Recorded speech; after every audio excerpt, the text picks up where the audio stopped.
जय हिंद दोस्तों, दीप ज्योति स्टडी में आप सभी का स्वागत है। आज हम फिर से एक नई वैकेंसी के बारे में आपको जानकारी देने वाले हैं। इस वैकेंसी का नाम है इंडियन रेलवे टेक्नीशियन रिक्रूटमेंट 2024। उससे पहले जानेंगे कि इसमें कितना कितना पोस्ट है, क्या क्या पोस्ट होने वाला है, अप्लाई डेट क्या है, लास्ट डेट क्या है, फीस क्या रहने वाला है, एज लिमिट क्या क्या होने वाला है, एज रिलैक्सेशन क्या क्या मिलने वाला है, CBT 1 का सिलेबस क्या रहेगा, CBT 2 का सिलेबस क्या रहने वाला है, कितना इसमें पार्ट्स होंगे, सिलेबस में क्या क्या आपको पढ़ना है, जॉब प्रोफाइल क्या होने वाला है और सैलरी क्या क्या मिलने वाला है, इन सभी के बारे में आपको हम संपूर्ण जानकारी देने वाले हैं। तो चलिए चलते हैं, एक बार फिर से इस वैकेंसी का नाम जान लेते हैं, उसके बाद वीडियो आगे बढ़ेंगे। ठीक है, वीडियो में इस वैकेंसी का नाम है इंडियन रेलवे टेक्नीशियन रिक्रूटमेंट 2024। ठीक है, जो कि वैकेंसी अभी आने वाला है। चलिए बात करते हैं इस वैकेंसी के बारे में। तो इसमें है सबसे पहले टोटल पोस्ट की बात करें तो इसमें 9000 पोस्ट है, और ये है ग्रेड 1 में आपका है 1100 पोस्ट, और ग्रेड 3 में है आपका 7900 पोस्ट। ग्रेड 1 की बात करें, जो कि इसमें पहली बार रेलवे में ग्रेड 1 शामिल किया गया है। इससे पहले ये प्रमोशन के थ्रू ग्रेड 1 का पोस्ट आता था। ठीक है, इसमें डायरेक्ट रिक्रूटमेंट नहीं होता था, जो कि इस बार अभी डायरेक्ट रिक्रूटमेंट में आपको देखने को मिल रहा है। ये सबसे अच्छी बात है। ठीक है, 1100 पोस्ट है ग्रेड 1 में, और ग्रेड 3 में आपका 7900 पोस्ट है। बात कर लेते हैं अप्लाई डेट की। तो अप्लाई डेट है 9 मार्च 2024, जब आप ऑनलाइन आवेदन सबमिट करेंगे। 9 मार्च से आपका लास्ट डेट रहने वाला है 8 अप्रैल 2024। अब बात कर लेते हैं फी की। तो फी है आपका जनरल, OBC, EWS के लिए है 500 रुपए। जनरल होता है आपका सामान्य, फिर OBC other backward class, EWS की बात करें तो EWS मतलब इकोनॉमिकल वीकर सेक्शन, इन तीनों के लिए है 500 रुपए फीस आपका होने वाला है। SC ST फीमेल की बात करें तो आपका है 250 रुपीज, मतलब 250 रुपए आपसे आवेदन शुल्क लिए जाएंगे ऑनलाइन मोड से। ठीक है, SC मतलब होता है शेड्यूल कास्ट, ST मतलब होता है शेड्यूल ट्राइब, और महिलाओं के लिए है 250 रुपए।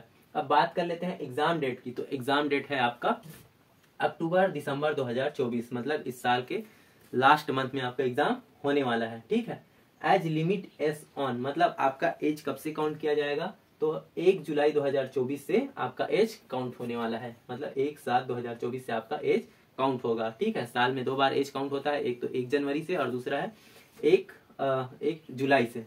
ठीक है, अब बात करते हैं as for technical grade 1 signal के लिए। इसमें एज क्या क्या होना चाहिए, किनके लिए है। इसमें इस बार कोविड पैंडेमिक के कारण आपको एज में 3 साल का रिलैक्सेशन मिला है। ठीक है, बात कर लेते हैं सबसे पहले जनरल और EWS के लिए क्या क्या एज होने वाला है। ठीक है, इसके लिए आपका जन्म तिथि कब से कब तक होना चाहिए, 1 जुलाई 1988 से लेकर 1 जुलाई 2006 के बीच आपका जन्म तिथि होना चाहिए। किनके लिए है, जनरल, EWS के लिए। तो इसका एज हो जाएगा 18 से 36 साल। ठीक है, इसी प्रकार बात करते हैं OBC के लिए 1 जुलाई 1985 से 1 जुलाई 2006 तक। तो इसमें भी आपका 18 से कितना हो जाएगा, 18 से 39 साल तक का। ठीक है, इसी प्रकार बात करते हैं SC ST की। तो 1 जुलाई 1983 तक, 83 से लेकर 1 जुलाई 2006 तक के भी आपका होना चाहिए। 5 साल का आपको इसमें भी छूट रहने वाला है। तो ये है आपका 18 से 41 साल तक के। ठीक, अब as for technical grade 3 signal के लिए है आपका, इसमें भी एक है जनरल और EWS के लिए 1 जुलाई 1991 से लेकर 1 जुलाई 2006 के बीच आपका जन्म तिथि होना चाहिए। इसी प्रकार है OBC के लिए है 1 जुलाई 1988 से 1 जुलाई 2006 के बीच आपका जन्म तिथि होना चाहिए। SC ST की बात करें तो 1 जुलाई 1986 से 1 जुलाई 2006 के बीच आपका जन्म होना चाहिए। ठीक है, जनरल और EWS के लिए 18 से 33 साल, OBC के लिए 18 से 36 साल, SC ST के लिए 18 से 38 साल। ठीक, फिर बात कर लेते हैं, ये तो रहा एज के लिए, जिसमें टेक्निकल ग्रेड 3 के लिए है 18 से 33 साल, 18 से 36 साल, 18 से 38 साल। इसी प्रकार ग्रेड 1 के लिए है 18 से 36, 18 से 39, 18 से 41 साल तक के। अब बात कर लेते हैं एज रिलैक्सेशन। एज रिलैक्सेशन मतलब है आपका OBC को मिला है 3 साल का छूट, और SC ST को मिला है 5 साल का छूट। ये हमने कंप्लीट जो बताया है, ये इसमें छूट शामिल करके आपको बता दिया है। ठीक है, क्वालिफिकेशन की बात करें तो क्वालिफिकेशन मतलब आपके पास क्या क्या योग्यता होना चाहिए। ठीक है, तो आपने 12th से PCM मतलब होता है फिजिक्स, केमिस्ट्री, मैथ्स से आपने 12th किया है, तो इस टेक्नीशियन के लिए आप एलिजिबल रहने वाले हैं। अगर आपने 12th नहीं किया है आपने 10 के साथ ITI किया है, ठीक है, इस बार 11 ट्रेड को शामिल किया गया है, इससे पहले भी हमने वीडियो में बताया था। तो उस 11 ट्रेड से अगर आपने ITI किया है 10th के बाद, तो भी आप इसके लिए टेक्नीशियन के लिए एलिजिबल रहने वाला है। इसी प्रकार है डिप्लोमा, 10th के बाद होता है डिप्लोमा इंजीनियरिंग आपने किया है, ठीक है, तो भी आप इसके लिए एलिजिबल रहने वाले हैं। और सभी जितने भी इंजीनियरिंग डिपार्टमेंट ब्रांच के से आपने BTech किया है, तो भी आप इसमें एलिजिबल रहने वाला है। और इस बार BSc भी इसमें शामिल किया गया है। ये जो अभी हम बता रहे हैं, ये शॉर्ट नोटिस आया है, उनके थ्रू हम ये नोटिफिकेशन आपको बता रहे हैं, अभी कंप्लीट नोटिफिकेशन नहीं आया है दोस्तों, ठीक है। अब बात कर लेते हैं, ये तो रहा आपका क्वालिफिकेशन, कौन कौन शामिल होंगे इसमें, 12th PCM से, 10th ITI या डिप्लोमा या इंजीनियरिंग, और BSc वाले इसमें एलिजिबल रहने वाले हैं। अब बात कर लेते हैं CBT 1 सिलेबस की। तो CBT 1 में आपका है 75 क्वेश्चन होगा, 60 मिनट का आपके पास समय रहने वाला है। और निगेटिव मार्किंग की बात करें तो 1/3 आपका निगेटिव मार्किंग रहने वाला है, ठीक है। 1/3 मतलब 0.33 आपका निगेटिव मार्किंग रहने वाला है, ठीक है।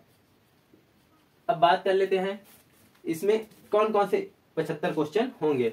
तो मैथ्स आपका 20 क्वेश्चन रहने वाला है, रीजनिंग आपका 20 क्वेश्चन, साइंस आपका 25 क्वेश्चन, और जीके आपका रहने वाला है 10 क्वेश्चन। टोटल क्वेश्चन रहेगा आपका 75 क्वेश्चन, और इन 75 क्वेश्चन को सॉल्व करने के लिए आपको मिलेंगे 60 मिनट, और निगेटिव मार्किंग आपका रहने वाला है 1/3। बात कर और CBT 1 की बात करें तो ये CBT 1 आपका क्वालिफाइंग नेचर का रहने वाला है। क्वालिफाइंग नेचर कहने का मतलब है आपको सिर्फ पास करना है। तो इसका मतलब ये नहीं है कि सिर्फ आप इसको पास करेंगे, जितना ज्यादा नंबर हो सके आप गेन करने की कोशिश करेंगे, ठीक है। 75 में आप लगभग 70 नंबर लाने की कोशिश करें, ठीक।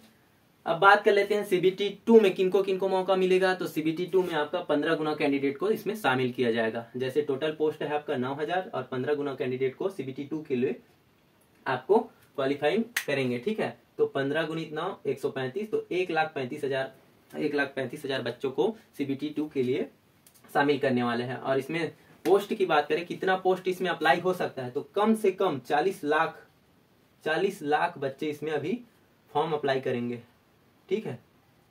40 लाख बच्चे हैं जो फॉर्म अप्लाई करने वाले हैं, ठीक। अब बात कर लेते हैं CBT 2। CBT 2 में 2 पार्ट्स होते हैं, पार्ट A और एक है पार्ट B, और पार्ट A में ही आपका मेरिट बनता है, ठीक है। अब बात कर लेते हैं पार्ट A की। CBT 2 पार्ट A सिलेबस क्या क्या रहने वाला, 100 क्वेश्चन होंगे, 90 मिनट का आपका 100 क्वेश्चन, 90 मिनट का आपका समय, और 1/3 निगेटिव मार्किंग, ठीक है।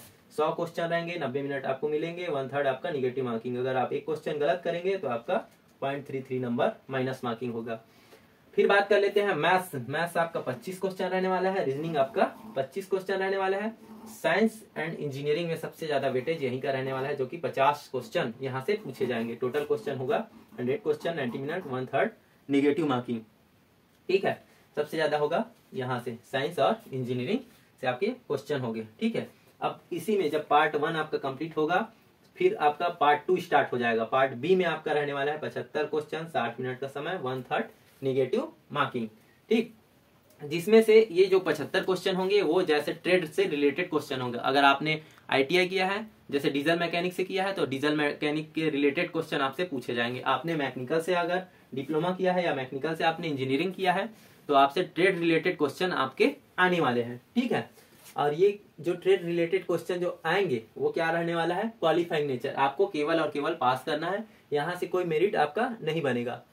और जो भी मेरिट बनना है वो पार्ट A का मेरिट यहीं से बनने वाला है। मेरिट लिस्ट जो भी बनेगा, ठीक है, तो पार्ट A से मेरिट आपका बनने वाला है। तो जितना ज्यादा नंबर आपको लाना है तो आप यहाँ से गेन करेंगे, ठीक है। इसी में ज्यादा फोकस करना है आपको। टेक यहाँ से आपको लाना है 35%, ठीक है। 75 का 35% आपको लाना है, तो 75 का 35% 26.25 नंबर आपको क्वालिफाइंग बस करना है। अब बात कर लेते हैं जॉब प्रोफाइल क्या होने वाला है। तो जॉब प्रोफाइल है आपका, इसमें आपको कई प्रकार के जॉब इसमें मिलेंगे। जैसे वर्कशॉप में आपको रेलवे का वर्कशॉप होता है, वहां आपको कार्य करने को मिलेगा। सिग्नल वाला आपको वर्क मिल सकता है, गेट कीपर, बहुत सारे ऐसे इसमें वर्क होते हैं, ठीक है। ये आपका जॉब प्रोफाइल रहने वाला है, जो कि सेफ माना जाता है, सबसे सेफ टेक्नीशियन को माना जाता है, ठीक है। सैलरी, अब बात कर लेते हैं सैलरी की। तो सैलरी क्या क्या होने वाला है, इसमें 2 प्रकार के पोस्ट है, एक है ग्रेड 1 का और एक है ग्रेड 3 का। तो ग्रेड 1 का पोस्ट भी बहुत अच्छा माना जाता है, ग्रेड 3 से अच्छा ही माना जाता है। इसमें सैलरी भी आपका अच्छा रहता है और इसमें डायरेक्ट प्रमोट होते हैं। जैसे ग्रेड 1 से आप डायरेक्ट जेई बन सकते हैं, ठीक है। अब टेक्निकल ग्रेड 1 की बात करें तो टेक्निकल ग्रेड 1 सिग्नल डिपार्टमेंट की बात करें तो आपका है ग्रेड पे होने वाला है 29,200 रुपए आपका ग्रेड पे होने वाला है। और फर्स्ट सैलरी की बात करें तो आपका है फर्स्ट मंथ या फर्स्ट सैलरी की बात करें तो आपका है 35 से 40 हजार आपका सैलरी होने वाला है। इसी प्रकार टेक्निकल ग्रेड 3 सिग्नल डिपार्टमेंट की बात करें तो इसमें आपका 28,000 से लेकर 30,000 तक का सैलरी होने वाला है। ये तो रहा आपका सैलरी की बात। हमने आपको कंप्लीट जानकारी दिया है कि टोटल पोस्ट इसमें 9,000 है, ग्रेड 1 में 1100 है, ग्रेड 3 में आपका 7,900 पोस्ट है। एग्जाम डेट आपका है अक्टूबर से दिसंबर। एज लिमिट कब से काउंट किया जाएगा, क्या क्या एज रहने वाला है, एज रिलैक्सेशन क्या मिलने वाला है, qualification 12th 10 diploma engineering, CBT 1 की बात की है, CBT 2 के बारे में बात की है, कितना गुना कैंडिडेट को शामिल किया जाएगा। और एक है आपका जॉब प्रोफाइल, टेक्निकल क्वालिफाइंग है और CBT 1 भी क्वालिफाइंग है। सैलरी भी हमने आपको बता दिया, जॉब प्रोफाइल क्या होने वाला है, ये सभी चीज हमने आपको बता दिया है, ठीक है। अगर मेरे द्वारा दी गई जानकारी अगर आपको अच्छा लगे तो प्लीज मेरे चैनल को लाइक शेयर सब्सक्राइब कीजिए। धन्यवाद।